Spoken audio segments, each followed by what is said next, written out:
السلام عليكم ورحمة الله وبركاته. الحمد لله وكفى وسلام على عباده الذين اصطفى. أما بعد فأعوذ بالله من الشيطان الرجيم. بسم الله الرحمن الرحيم. لن تنالوا البر حتى تنفقوا مما تحبون. صدق الله مولانا العظيم. قابل صد احترام حضرات علماء کرام, আজিজ তালাবা, সর্বস্তরের সম্মানিত মুসল্লিয়ানে আযম, আল্লাহ তাবারাকা ওয়া তাআলা আমাদেরকে তার মহান ঘরে হাজিরি দেবার জন্য তৌফিক দান করেছেন, এজন্য শুকর আদায় করি আলহামদুলিল্লাহ। মুআজ্জাজ হাজিরিন, কেউ যখন কাউকে ভালোবাসে তখন তাকে সে উপহার দেয়। উপহার যেমন হয়, ভালোবাসার ধরন আর প্রকারটাও তেমনই ধরা হয়। অর্থাৎ কোনো ব্যক্তি তার সাধ্য অনুপাতে যদি সবচেয়ে ভালো জিনিসটা কাউকে উপহার দেয়, তাহলে সেই ব্যক্তি বোঝে যে ব্যক্তি আমাকে বড় ভালোবাসে। আর যদি তার সাধ্য অনুপাতে মোটামুটিটা দেয়, তাহলে মানুষ বোঝে যে আমাকে সে মোটামুটি ধরনের ভালোবাসে। আর যদি দিতে হয় তাই দেয়। তাকে উপঢৌকন না দিলে, উপহার না দিলে সে অসন্তুষ্ট হবে, দিতে মন চায় না, জরিমানা মনে করে, চান্দা মনে করে দেয়। তো তাহলে এই দেওয়ার দ্বারা সবাই দিয়েছে, সেও দিয়েছে, এতটুকু হলো। কিন্তু আসলে এই উপহার আর হাদিয়া দ্বারা তার জন্য যে সন্তুষ্টি আর খুশনদি আসার কথা ছিল, সেটা কিন্তু আসে না। একজন ব্যক্তির কোটি টাকা আছে, সে অন্যকে যখন উপহার দেয় তখন সে 10,000 টাকার নিচে দেয় না, 20,000 টাকার নিচে দেয় না, 50,000 টাকার নিচে দেয় না। আর আপনাকে যখন দেয় তখন 5,000 টাকা দেয়। তাও 5,000 টাকা দেওয়ার সময় বারবার এরকম করে গুনে টিপে টাপে 3 বারে জিগায় তারপর দেয়। তো আপনাকে 5,000 টাকা উপহার দিলে, যার কোটি টাকা আছে সে আপনাকে 5,000 দেয়, আর অন্য ক্ষেত্রে 50,000 দেয়। তো তখন আপনার কি মনে হবে? সে আমাকে আসলে ভালোবাসে? আপনার মনে হবে সে আমাকে আসলে ভালোবাসে না, দিতে হয় তাই দেয়, চক্ষু লজ্জার খাতিরে দিল আর কি। আর আরেকজন ব্যক্তির কাছে আছেই 50,000 টাকা সর্বসাকল্যে, সেই ব্যক্তি দিয়ে দিল 10,000 টাকা। তো এই ব্যক্তির 10,000 টাকা দিয়ে, এই ব্যক্তির 5,000 টাকা দিয়ে আপনি যতটা খুশি হবেন, ওই কোটি টাকাওয়ালার 10,000 টাকা দিয়ে আপনি ওই খুশিটা হবেন না। কারণ আপনি জানেন সে সাধ্যের তুলনায় তার শ্রেষ্ঠতা দেয়নি। তো আল্লাহ তাআলা এটাই বলেন যে তোমরা আল্লাহকে পেতে চাও, আল্লাহর সন্তুষ্টি লাভ করতে চাও, কল্যাণ পেতে চাও, কখনোই তোমরা কল্যাণের নাগাল পাবে না হাত্তা তুনফিকু মিম্মা তুহিব্বুন, যতক্ষণ পর্যন্ত ওই বস্তুর মধ্য থেকে তোমরা খরচ না করবে, যতক্ষণ যে বস্তুগুলো তোমরা পছন্দ করো। তোমার পছন্দের বস্তুর ভেতর থেকে যতক্ষণ খরচ না করবে, ততক্ষণ পর্যন্ত সেটা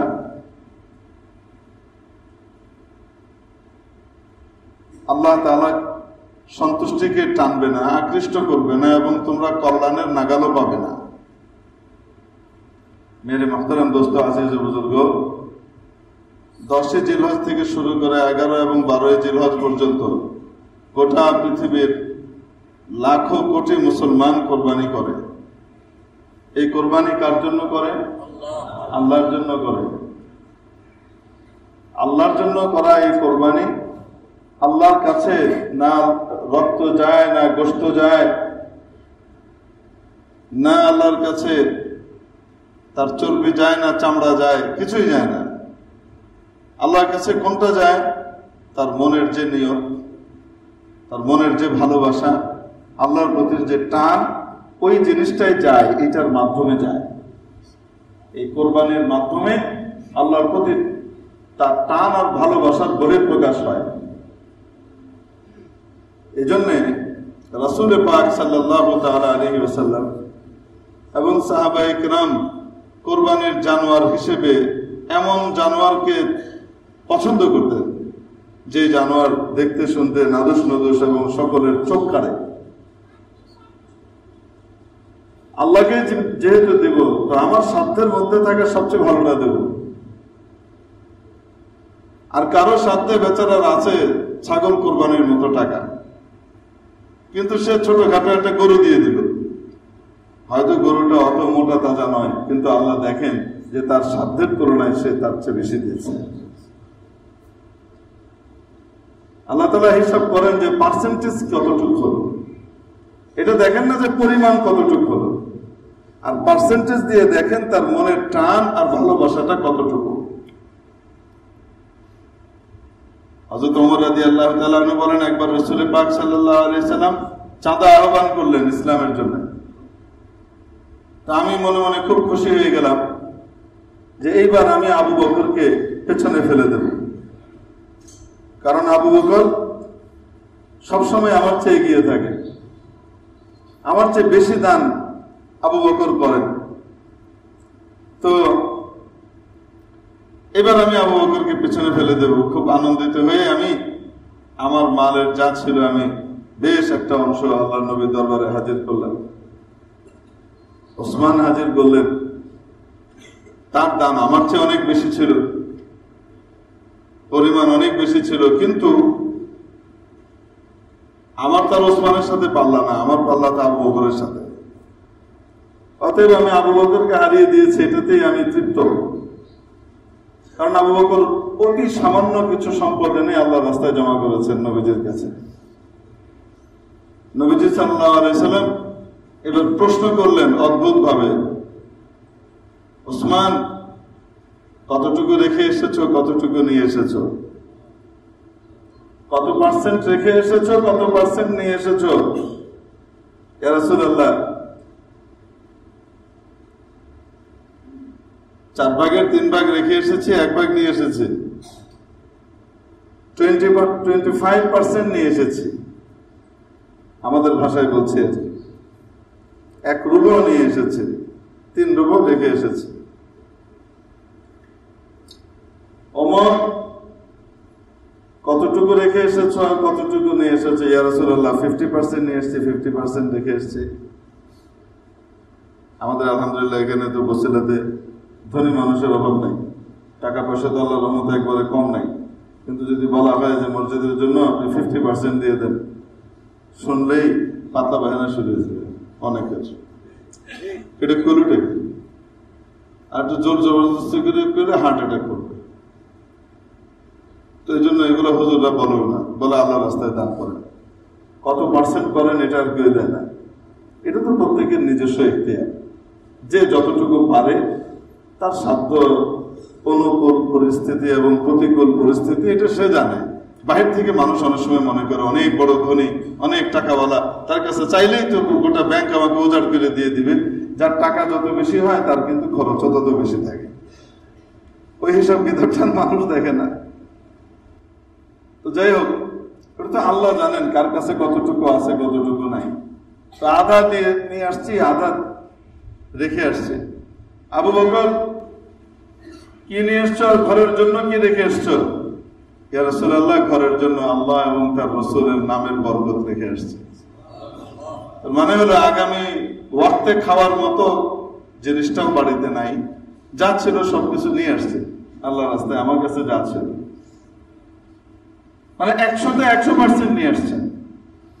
হযরত ওমর রাদিয়াল্লাহু আনহু আক্ষেপ করে বলতেছেন, আহা, যে সময়টায় আমি তার চাইতে এগিয়ে যে জিতে যাব মনে করলাম, সেখানেও তো হেরে গেলাম। কারণ একজনের কাছে আছে 2 টাকা, আরেকজনের কাছে আছে 2 লাখ টাকা। তো 2 লাখ টাকাওয়ালা 1 লাখ টাকা দান করা যেমন, 2 টাকাওয়ালা 1 টাকা দান করা তেমন। আছেই তার কাছে 2 টাকা, সে দিয়ে দিয়েছে কয় টাকা? 1 টাকা, তার মানে তার সাধ্যের 50% দিয়েছে। আরেকজনের কাছে আছে 2 লাখ, তো সে দিয়েছে 1 লাখ, মানে সাধ্যের কত পার্সেন্ট দিয়েছে? 50% দিয়েছে। সমান আছে 2 কোটি, দিয়েছে 1 কোটি, রেখে আসছে 1 কোটি। এই 1 টাকা আর 1 কোটি পার্সেন্টেজের হিসেবে সমান। বাকি অধিক দানের কারণে সওয়াবের পরিমাণ এর ভিতরে তারতম্য হওয়া, এটা তো আল্লাহর দেওয়া ফজিলত, এটা কারো কিছু করার নাই। কিন্তু আল্লাহ তাআলা তার দিলের টানটাকে দেখেন যে আমার জন্য কি পরিমাণ সে এগিয়ে আনলো, আসলো কতটুকু, এগিয়ে আসলো কতটুকু সে দিল, এটা আল্লাহ তাআলা দেখেন। এই জন্য মেরে মুহতারাম দোস্ত, যখন বাজারে গরু কিনতে যাব, খাসি কিনতে যাব, তো ওই সময় আমার সাধ্যের ভিতরে যত বেশি পারা যায় ওই পরিমাণ টাকা বেশি পরিমাণে নিয়ে যাব, যেন বাজারের ভালো থেকে ভালো জিনিসটা আমি কিনতে পারি। হাড় জিরজিরে, এদিক দিয়ে হাড়ের চামড়া ঘষা খাইতে খাইতে চামড়া ছিলে গেছে, ওদিক দিয়ে চৌকো টেরা হয়ে গেছে গরুর চৌক আবার কেমনে টেরা হয় আমি জানি না, কেমনে হইল আর কি। এই টাইপের একটা ধরে বেড়ে নিয়ে এসি কোনো মতে, অথচ আমাকে আল্লাহ তৌফিক দিচ্ছেন বাজারের সবচেয়ে বড়টা কেনার মতো, আর আমি ওইরকম একটা কিনে এনে কি করতেছি, কোরবানি দিতেছি।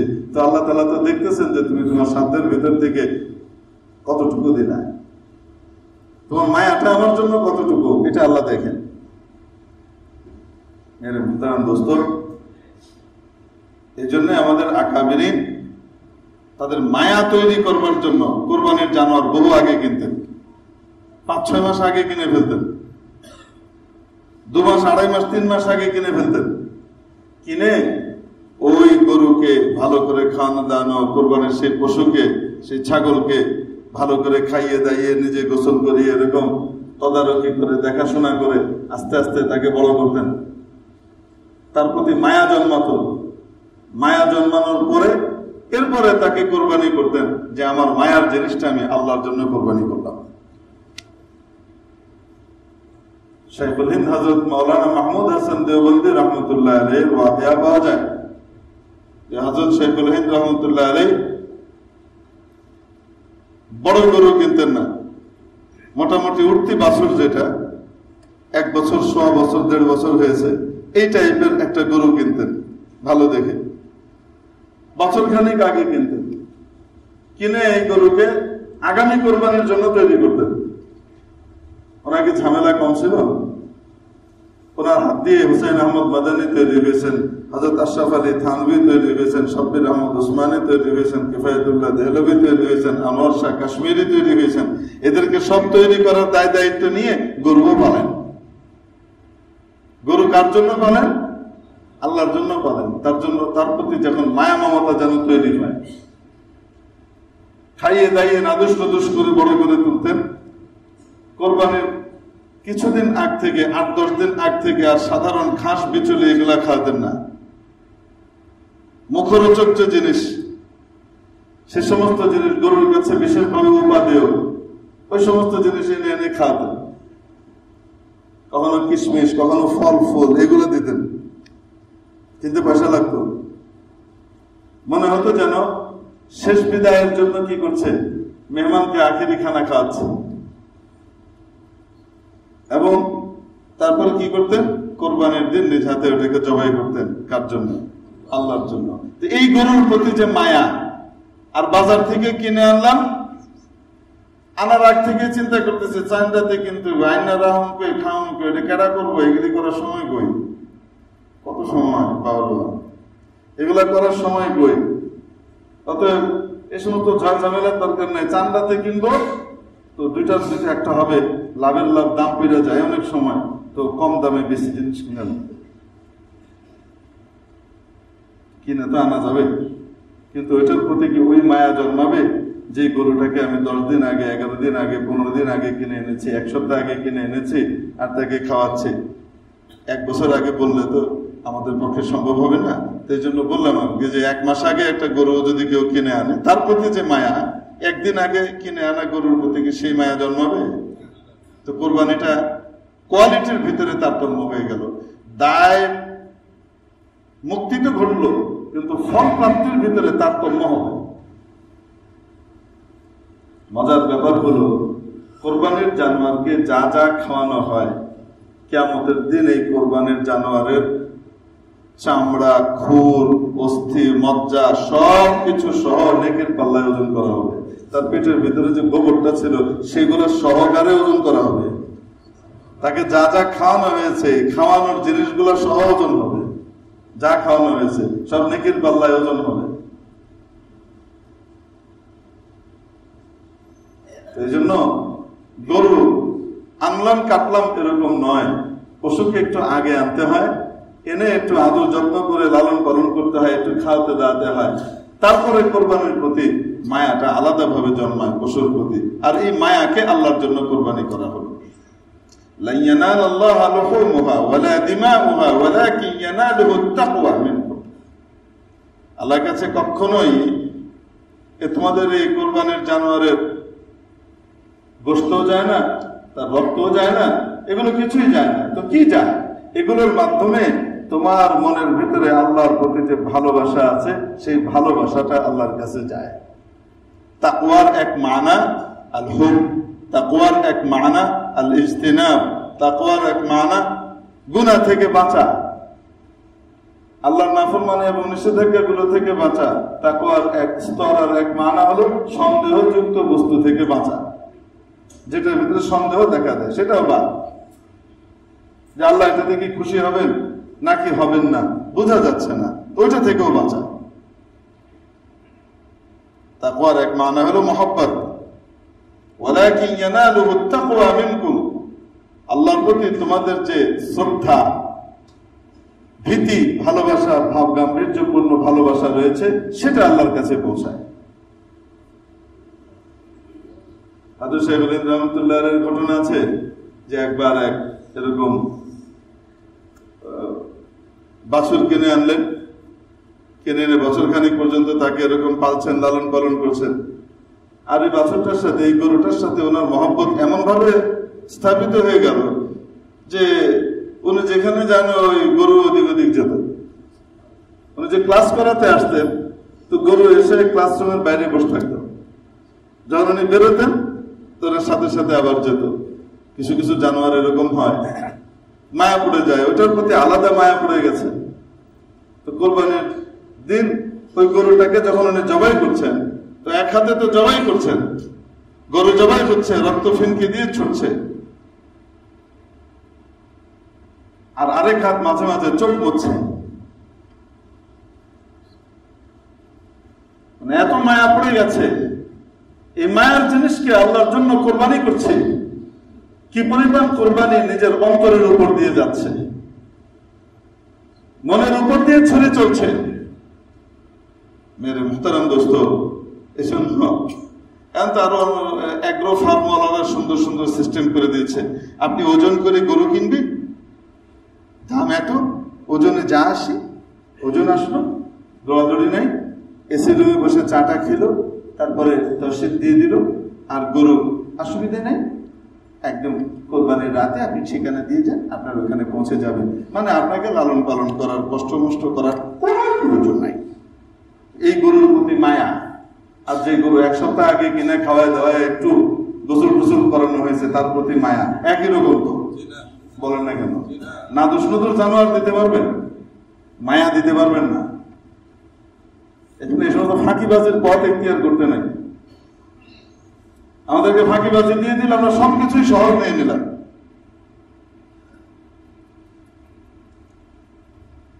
সবকিছুকে সহজ করে নিলাম। এত সহজ সবকিছুতে ভালো না, কিছু কিছু সহজ, সহজের পরিমাপ দেখতে হবে।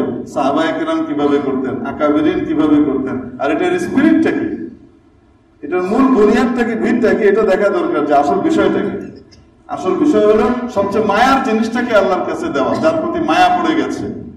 এই জন্যই তো হযরত ইব্রাহিম আলাইহিস সালামকে আল্লাহ তাআলা এই কথা বলেন না, ইব্রাহিম তুমি ইসমাইলকে কোরবানি করো, এটা বলেন নাই। ঘুমের ভিতরে স্বপ্ন দেখছেন, নবীর স্বপ্ন ওহী হয়, ইব্রাহিম তোমার কাছে সবচেয়ে প্রিয় বস্তু যেটা সেটাকে কোরবানি করো আমার জন্য, তোমার কাছে সবচেয়ে প্রিয় যেটা। উনি প্রথম দিন এক টাইপের করলেন, দ্বিতীয় দিন আরেক টাইপের করলেন, আবার স্বপ্ন দেখে সেই একই। ইব্রাহিম তোমার সবচেয়ে প্রিয় বস্তু যেটা সেটা কোরবানি করো। আমার জন্য। ইব্রাহিম আলাইহিস সালাম খুব চিন্তা ভাবনায় পড়ে গেলেন যে আমার কাছে সবচেয়ে প্রিয় কে? তো দেখলেন আমার কাছে তো সবচেয়ে প্রিয় আমার কলিজার টুকরা ইসমাইল। কারণ ইসমাইল কেমন বাচ্চা, এক হলে নিজে নবী হবে ভবিষ্যতে, শুধু তাই না তার ললাটে হযরত সাইয়্যিদুনা মুহাম্মদুর রাসূলুল্লাহ সাল্লাল্লাহু আলাইহি সাল্লামের নূর তার চেহারার ভিতরে আছে। শুধু সেই নূর ধারণ করা বাচ্চা, এক মাসুম বাচ্চা, তার উপরে আবার নবী হবে নিষ্পাপ, শুরু থেকে নিষ্পাপ, বড় হয়েও নিষ্পাপ থাকবে, তার চেহারার আলাদা দুটি ছটা, এটা তো ভিন্নই। আর আখেরি নবী আল্লাহর হাবিবের নূর তার শরীরে তখনও বিদ্যমান, তখনও তো অন্য জায়গায় যায়নি। কেমন মায়া! তারপরে ইসমাইলকে নিয়ে কোরবানি করলেন। আল্লাহ তাআলা ওটাই দেখতে চেয়েছিলেন যে তার সবচেয়ে প্রিয় বস্তুটা আমার জন্য সে কোরবানি করতে রাজি হয় কিনা।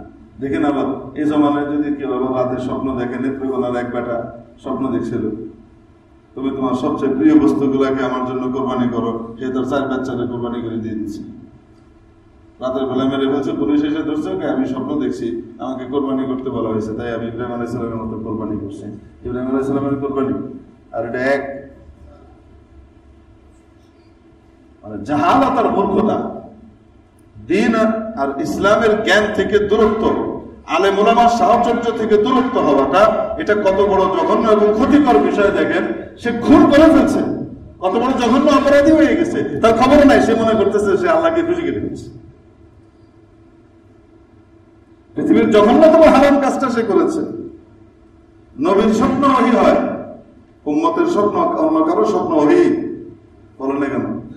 স্বপ্ন যদি শরীয়তের সাথে সামঞ্জস্যপূর্ণ হয় তাহলে বুঝতে হবে যে এটা উপর থেকে আসছে। স্বপ্ন যদি শরীয়তের সাথে সাংঘর্ষিক হয় বুঝতে হবে সরাসরি শয়তান নিয়ে আসছিল। এর কি এসছে? শয়তান এসছে। বেশি দিন নাই, 20-22 বছর আগের কথা বলছি। নেত্রকোনায় এক বেটা এই কাম করছে, পত্রিকায় আসলো, তাকে গ্রেফতার করছে পুলিশ। সে পালায়ও নাই কোথাও, নেক কাজ করছে।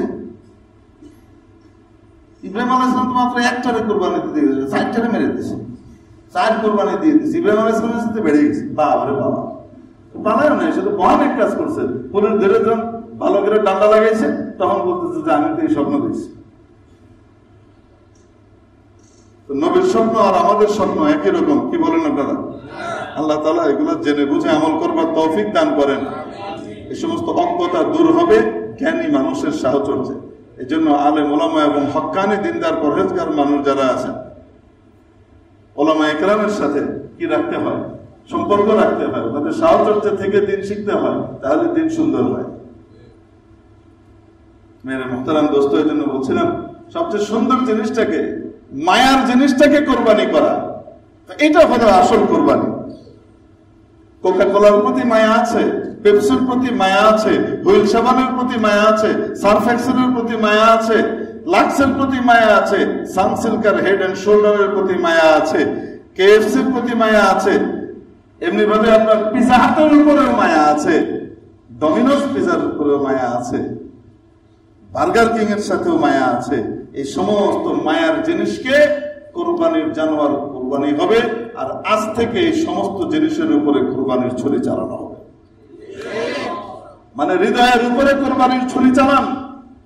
আল্লাহর জন্য এই সমস্ত জিনিস ত্যাগ করব, বর্জন করব, আল্লাহর জন্য বর্জন করব। এই সমস্ত জিনিস দেখলে যেন ঘৃণা আসে। মায়া ছিল, এখন আর মায়া নাই। এই মায়ার জিনিসকে যদি কোরবানি না করতে পারি, কোরবানির জানোয়ার খাই আর কোক পেপসি খাই, এই কোরবানি উপরে যাবে না। কে কইছে আপনারা যাবে না? আমি কইতেছি যাবে না। কই থেকে কইলেন? কোরআন হাদিস থেকে কইলেন যাবে না।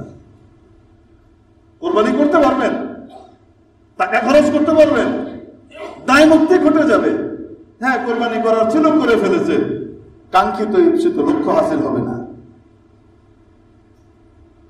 কোরবানির গোশত খাই, পেপসিও খাই, কোকো খাই, হ্যাঁ, কোরবানির গোশতও মারি, আর ওইদিকে মুসলমানের রক্তও পান করি। এই সমস্ত জিনিস খাওয়া, এই সমস্ত জিনিস ব্যবহার করা ফিলিস্তিনি মুসলমানদেরকে হত্যা করার ভিতরে সামিল হওয়ার নামান্তর। আল্লাহ তাবারক ওয়া তাআলা এগুলো বর্জন করবার তৌফিক দান করেন। কোরবানির চেতনা, কোরবানির চেতনার সাথে সাথে গরু কোরবানির সাথে সাথে আমার নফসের কোরবানিও যেন করতে পারি। আমার কাছে প্রিয় কাজ ঘুষ খাওয়া, প্রিয় কাজ সুদ খাওয়া, প্রিয় কাজ রাতারাতি বড় লোক হওয়া 2 নম্বরই পন্থায়, প্রিয় কাজ আল্লাহর নাফরমানি করা, গান শোনা, প্রিয় কাজ বাজনা শোনা, প্রিয় কাজ কনসার্টে যাওয়া, প্রিয় কাজ এগুলা রেগুলার করা। এই সমস্ত প্রিয় কাজগুলো আল্লাহর জন্য ছেড়ে দেব, ত্যাগ করব। কেন? আল্লাহকে খুশি করবো। আমি এগুলোর উপরে কোরবানি ছুরি চালাবো, তাহলে কোরবানি সার্থক হবে। আল্লাহ তাবারক ওয়া তাআলা আমাদেরকে সুন্দরভাবে কোরবানি করবার তৌফিক দান করেন। কোরবানির নিয়মের ভিতরে আল্লাহ রাসূল সাল্লাল্লাহু আলাইহি ওয়াসাল্লাম শিখিয়েছেন, শুধু কোরবানি না, যে কোনো পশু জবাই করার ক্ষেত্রে আল্লাহ রাসূল শিখিয়েছেন যে তোমার ছুরিটাকে ভালো করে ধাপ দিয়ে নাও, ছুরিটাকে ভালো করে ধাপ দিয়ে নাও। এই জন্য দেখবেন আমাদের কওমি মাদ্রাসাগুলোতে কোরবানির চাঁদ রাত বা 2 দিন আগ থেকে ছুরি ধারের উৎসব চলে। কি চলে? এটা একটা উৎসব, ছুরি ধারের উৎসব। কার ছুরি কতটুকু ধার হলো, যে যত বেশি ধার করতে পারছে তার পুরস্কার তত বেশি, মাশাআল্লাহ। কেন? জানোয়ার যেন সামান্য কষ্ট না পায়, ন্যূনতম কষ্ট যেটা সবচেয়ে সেটা পাক, এর চেয়ে বেশি যেন না হয়। টাচ করে সামান্য চাপ দিলেই হাট করে কেটে গেল। আর ঘষতেই আছে ঘষতে চাপের ঠেলায় ঘাড় ভেঙে জানোয়ার বেড়েছে, চামড়া কাটে না।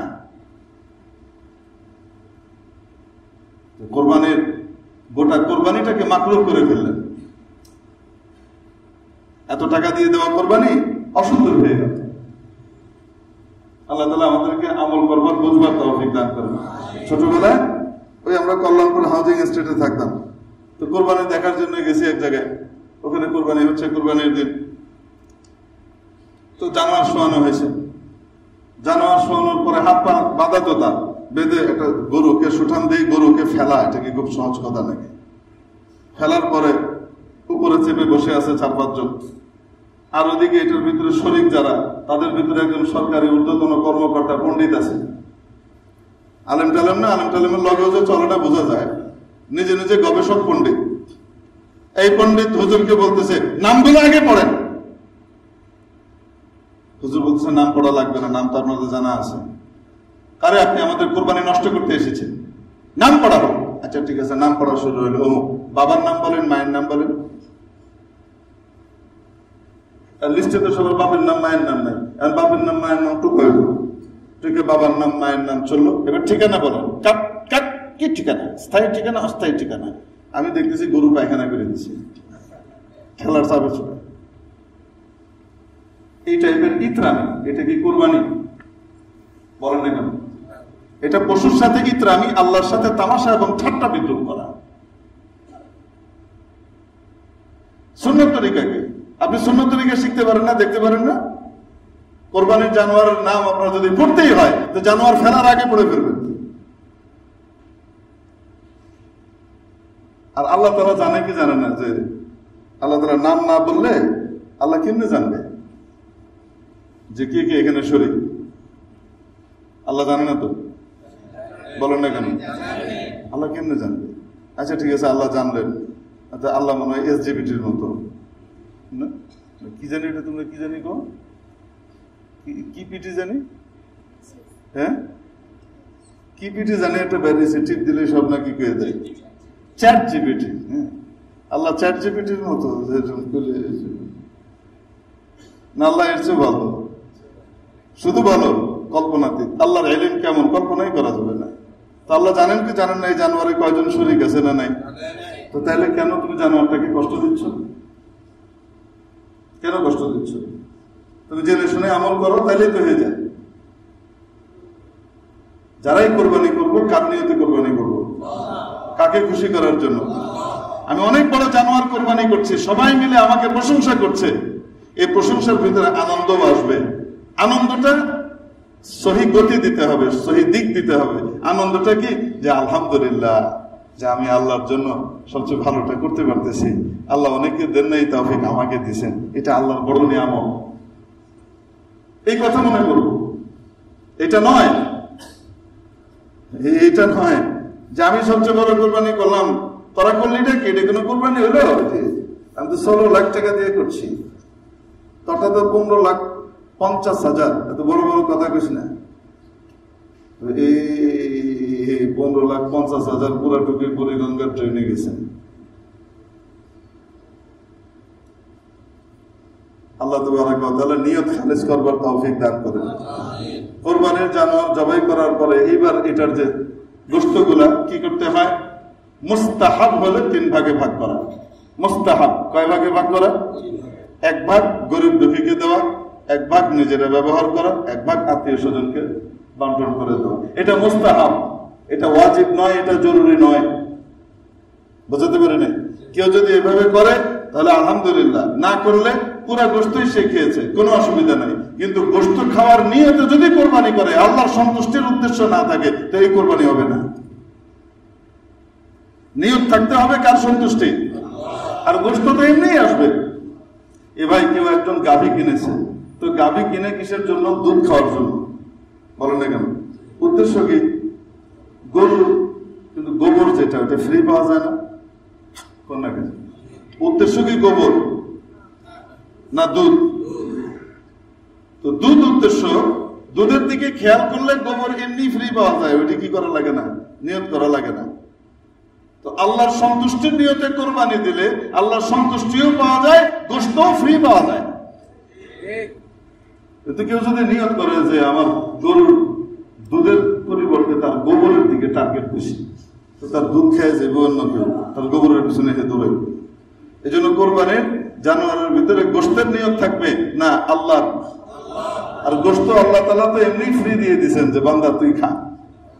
কোরবানির জানোয়ারের গোশত বিক্রি করা জায়েজ নাই। বুঝতে পেরেছি? মানে যিনি কোরবানি করলেন তিনি বিক্রি করতে, দান করতে পারবেন, খেতে পারবেন, হাদিয়া দিতে পারবেন।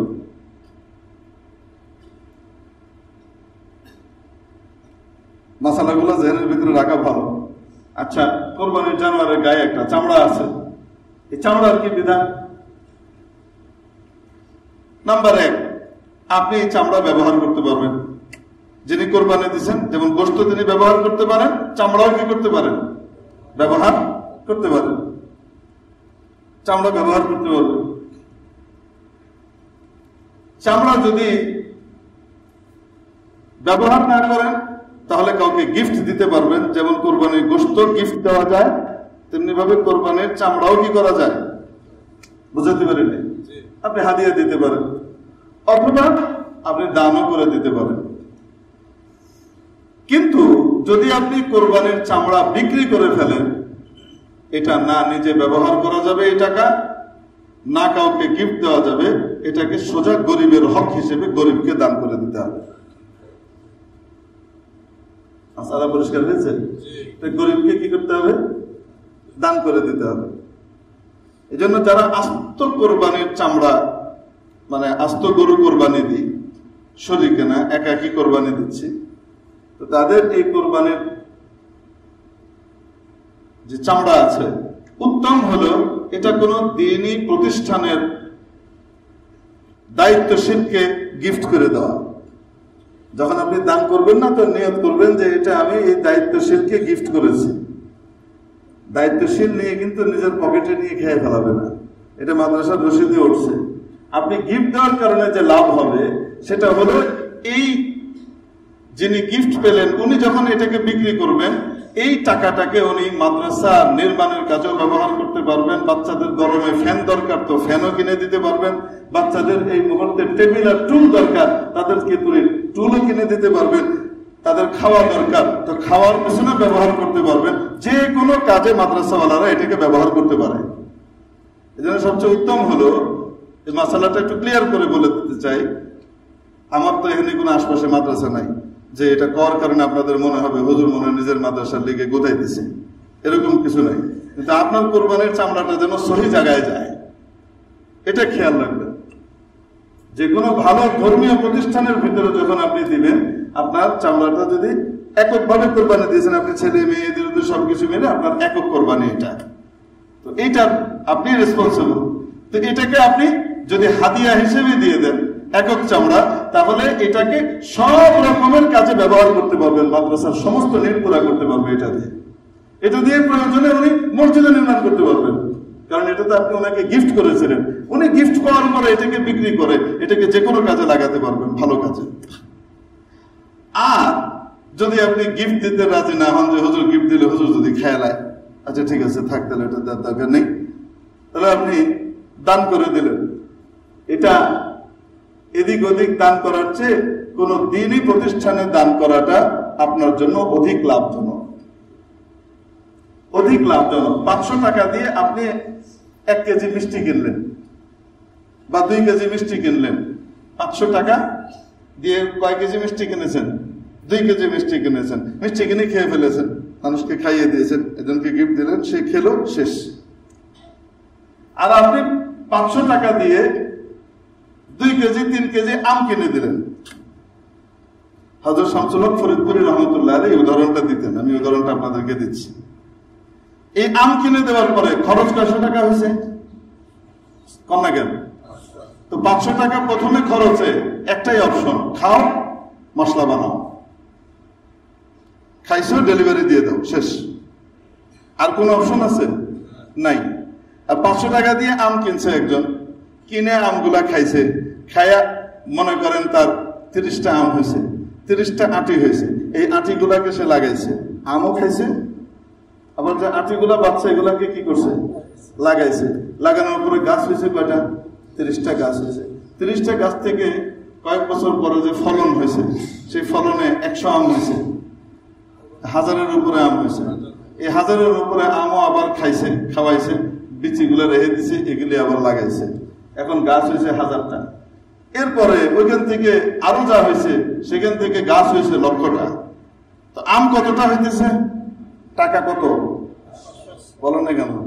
তো 500 টাকা দিয়ে মিষ্টির পিছনে আর 500 টাকা আম লাগানো, দুইটার ভিতরে পার্থক্য আছে না নাই?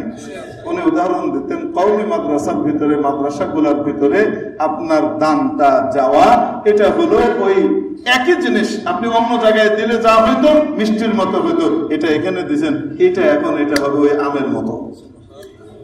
এখান থেকে আলেম তৈরি হবে, হাফেজ তৈরি হবে, এটার আপনার অংশ এখানে থাকলো।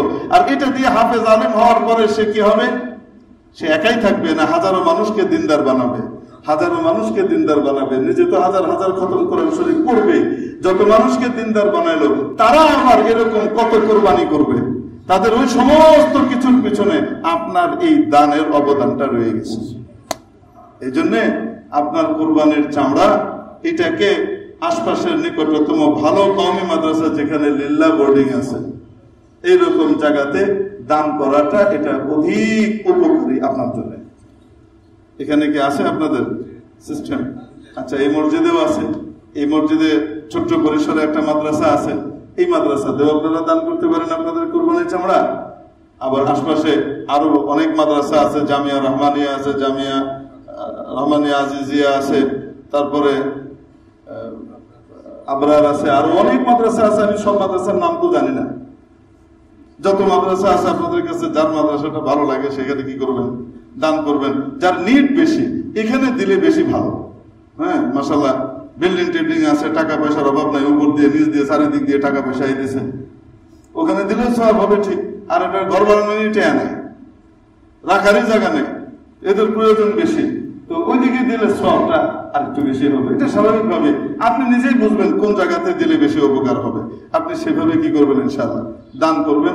আল্লাহ তাবারক ওয়া তাআলা প্রত্যেকের ইবাদতকে কবুল করে নেন। আর এজন্য বললাম, চামড়া নিজে ব্যবহার করতে পারে, অথবা চাইলে এটাকে খাইতেও পারে। চামড়া যদি কেউ খাইবার চায়, যে আমার কুরবানির চামড়া আমি খাবো, খাইতেও পারে যদি চায়, টানিয়ে রাখতে চায়, এটাও পারবে।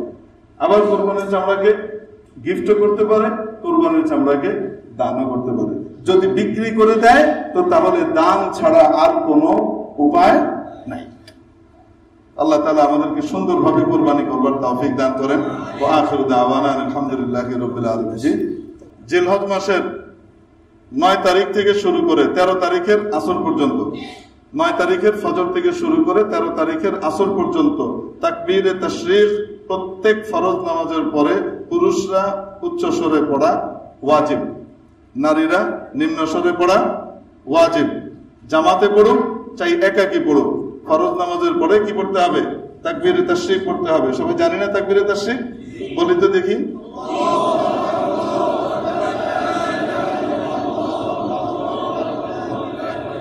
কয়বার পড়া ওয়াজিব?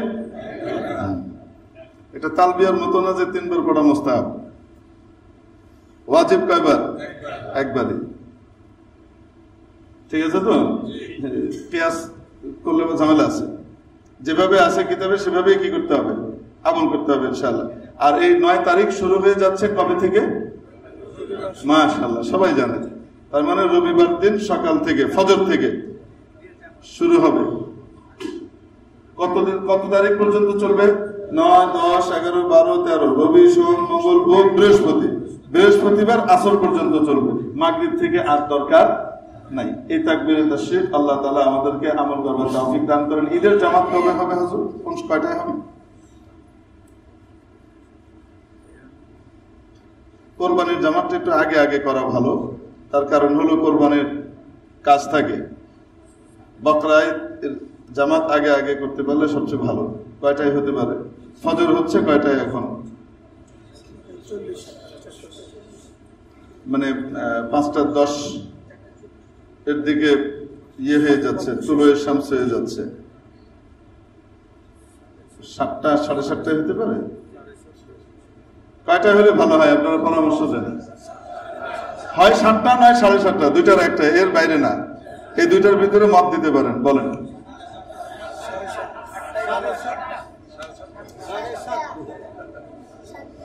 আচ্ছা, কেউ কেউ 8টাও কইছে, তো তার মানে 7-এর লোকও আছে, 8-এরও আছে, 7:30-এরও আছে। আমরা মাঝামাঝি চলে আসি 7:30 ইনশাল্লাহ। ঠিক আছে? হ্যাঁ, 7:30 ইনশাল্লাহ ঈদের জামাত হবে। আমরা 7:30 আসবো, তার আগে আসবো না। না, কমপক্ষে আধা ঘন্টা আগে চলে আসবো। হ্যাঁ, আল্লাহ আমল করবার তৌফিক দান করেন। আসসালামু আলাইকুম ওয়া রাহমাতুল্লাহ। একটা গুরুত্বপূর্ণ মাসআলা, কসাই যে কাজ করে, আপনার কোরবানির জানোয়ারের খাবার দাবার যে লোক খাওয়ায়, অথবা আপনার গোশত তৈরি করে দিল, কসাইয়ের যে দায়িত্ব পালন করলেন যারা, তাদের বিনিময় গোশত দিয়ে দেওয়া জায়েজ নাই। তাদের বিনিময় আলাদাভাবে দিতে হবে, টাকা পয়সা বা অন্য কিছুর মাধ্যমে। হ্যাঁ, বিনিময়ের সাথে যদি আপনি গোশত গিফট করতে চান, হাদিয়া দিতে চান, সেটা ভিন্ন। কিন্তু গোশত দিয়ে বিনিময়ের সামান্য অংশ দেওয়া, এটা জায়েজ নাই।